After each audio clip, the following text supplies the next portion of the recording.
একজন মানুষ যিনি কোটি কোটি টাকা দান করেন, হাজার হাজার মানুষের জীবন বদলে দেন। কিন্তু একটি প্রশ্ন কি কখনো আপনার মনে এসেছে, যদি এই দানগুলো আল্লাহর জন্য না হয়ে থাকে, তাহলে কিয়ামতের দিন এগুলোর আসল পরিণতি কি হবে? আরও ভয়ঙ্কর বিষয় হলো, আপনি নিজেও হয়তো অজান্তে এমন কাজ করছেন যা দেখতে ভালো কিন্তু আল্লাহর কাছে শূন্য। আজকের ভিডিওর শেষে আমি আপনাকে এমন একটি গোপন আমল জানাবো যা আপনার ছোট কাজকেও পাহাড়সম সওয়াবে পরিণত করতে পারে। আজকের দুনিয়ায় আমরা এমন অনেক মানুষ দেখি যারা দান করে, সাহায্য করে, গরিবদের পাশে দাঁড়ায়। তাদের মধ্যে সবচেয়ে আলোচিত নামগুলোর একটি হলো মিস্টার বিস্ট। তার ভিডিওতে আমরা দেখি কেউ অন্ধ, তিনি চোখের অপারেশন করিয়ে দিচ্ছেন, কেউ গরিব, তিনি বাড়ি বানিয়ে দিচ্ছেন, কেউ ক্ষুধার্ত, তিনি হাজার হাজার মানুষকে খাওয়াচ্ছেন। এগুলো দেখে আমাদের মন নরম হয়ে যায়, আমরা বলি কি ভালো মানুষ। কিন্তু একজন মুসলিম হিসেবে আমাদের থামতে হবে, একটি প্রশ্ন করতে হবে, এই ভালো কাজগুলো আল্লাহর কাছে কতটা মূল্যবান? কারণ ইসলাম শুধু কাজের বাহ্যিক রূপ দেখে না, ইসলাম দেখে হৃদয়ের ভেতরের উদ্দেশ্য। কিন্তু এখানে একটি ঘটনা আছে যা আপনি জানলে হয়তো আপনার নিজের দান নিয়েও চিন্তায় পড়ে যাবেন। কারণ এমন একজন ব্যক্তি ছিলেন যিনি পাহাড় সম দান করেছিলেন, কিন্তু কিয়ামতের দিন তিনি হবেন প্রথম শাস্তিপ্রাপ্তদের একজন। কে ছিলেন তিনি, আর কেন এমন হলো? এই রহস্য আমরা একটু পরেই জানব। ইসলামে দান বা সদকা শুধু ভালো কাজ নয়, এটি একটি শক্তিশালী ইবাদত।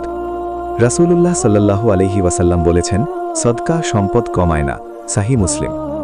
অর্থাৎ আপনি যদি আল্লাহর জন্য খরচ করেন, আল্লাহ তা দুনিয়া ও আখিরাতে বহুগুণে ফিরিয়ে দেন।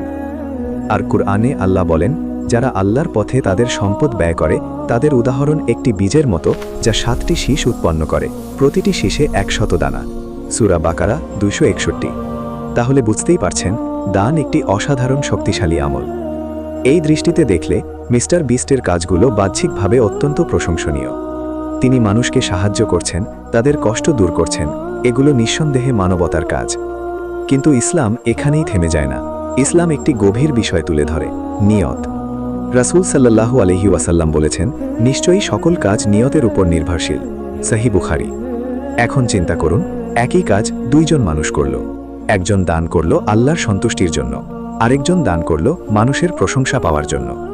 বাহ্যিকভাবে কাজ একই, কিন্তু আখিরাতে ফল সম্পূর্ণ ভিন্ন। এবং এখানেই আসে সেই ভয়ঙ্কর ঘটনাটি। রাসূল সাল্লাল্লাহু আলাইহি ওয়াসাল্লাম বলেছেন, কিয়ামতের দিন প্রথম যাদের বিচার হবে তাদের একজন হবে সেই ব্যক্তি যিনি দান করেছিলেন। কিন্তু এরপর যা ঘটবে তা শুনলে আপনি স্তব্ধ হয়ে যাবেন। হাদিসে বর্ণিত আছে, একজন ব্যক্তি আল্লাহর সামনে উপস্থিত হবে। আল্লাহ তাকে জিজ্ঞেস করবেন, আমি তোমাকে সম্পদ দিয়েছিলাম, তুমি কি করেছ? সে বলবে, আমি আপনার জন্য দান করেছি। কিন্তু আল্লাহ বলবেন, তুমি মিথ্যা বলছো, তুমি দান করেছিলে যাতে মানুষ তোমাকে দানশীল বলে। তারপর তাকে জাহান্নামে নিক্ষেপ করা হবে, সাহি মুসলিম। ভাবুন, একজন দানশীল মানুষ, কিন্তু শেষ পরিণতি জাহান্নাম। কেন? কারণ তার নিয়ত ছিল মানুষের প্রশংসা, আল্লাহর সন্তুষ্টি নয়। এটাই হলো রিয়া, দেখানো। এখন প্রশ্ন আসে, প্রকাশ্যে দান করা কি ভুল? কুরআনে আল্লাহ বলেন, তোমরা যদি প্রকাশ্যে দান করো তা ভালো, আর যদি গোপনে দাও তাহলে তা তোমাদের জন্য আরও উত্তম। অর্থাৎ প্রকাশ্যে দান করা হারাম নয়, কিন্তু গোপনে দান করা বেশি উত্তম। তবে এখানে একটি শর্ত আছে, যদি প্রকাশ্যে দান করার উদ্দেশ্য হয় অন্যদের উৎসাহিত করা, তাহলে সেটি সওয়াবের কাজ হতে পারে। কিন্তু যদি উদ্দেশ্য হয় মানুষ আমাকে ভালো বলুক, তাহলে সেটি বিপজ্জনক। এখন আমরা ফিরে আসি মিস্টার বিস্টের দিকে। তিনি যেভাবে দান করেন তা মূলত ভিডিও কন্টেন্টের অংশ। তিনি সাহায্য করেন, সেই সাহায্য ভিডিওতে দেখান, সেই ভিডিও থেকে কোটি কোটি ভিউ পান এবং সেখান থেকে আয়ও করেন। এখানে বিষয়টি জটিল হয়ে যায়, কারণ একদিকে তিনি মানুষের উপকার করছেন, অন্যদিকে এটি তার ব্যবসার অংশ। ইসলামের দৃষ্টিতে আমরা কারো অন্তরের নিয়ত জানি না, তাই আমরা নিশ্চিতভাবে বলতে পারি না তিনি কেন করছেন। কিন্তু ইসলাম আমাদের একটি নীতি শেখায়, নিজের নিয়ত ঠিক করো, অন্যের বিচার করো না। ইসলামে বলা হয়েছে, যদি কোনো অমুসলিম ভালো কাজ করে তাহলে আল্লাহ তাকে দুনিয়াতেই তার প্রতিদান দেন, যেমন খ্যাতি, সম্পদ, জনপ্রিয়তা। কিন্তু আখিরাতে সেই কাজের প্রতিদান পেতে হলে দুটি জিনিস প্রয়োজন, ঈমান এবং আল্লাহর সন্তুষ্টির জন্য কাজ করা। অতএব মিস্টার বিস্টের দান দুনিয়ার দৃষ্টিতে অসাধারণ হলেও আখিরাতে তার ফল নির্ভর করবে তার ঈমান ও নিয়তের উপর। কিন্তু এখন সবচেয়ে গুরুত্বপূর্ণ প্রশ্ন, আপনি কি নিশ্চিত আপনার দানগুলো সঠিক নিয়তে হচ্ছে? কারণ আপনি হয়তো বড় দান করছেন না, কিন্তু আপনার ছোট কাজটাই হয়তো আপনাকে জান্নাতে নিয়ে যেতে পারে। ভাবুন, আপনি 100 টাকা দান করলেন, কিন্তু সম্পূর্ণ গোপনে, শুধু আল্লাহর জন্য। অন্যদিকে কেউ 1 কোটি টাকা দান করল, কিন্তু মানুষের প্রশংসার জন্য। আল্লাহর কাছে কোনটা বড়? উত্তর, আপনার 100 টাকা। কারণ আল্লাহ পরিমাণ দেখেন না, আল্লাহ দেখেন নিয়ত। এখন সেই গোপন আমল যা আমি শুরুতে বলেছিলাম, প্রতিবার দান করার আগে মনে মনে বলুন, হে আল্লাহ, আমি এটি শুধু আপনার সন্তুষ্টির জন্য করছি, এবং চেষ্টা করুন কেউ যেন না জানে।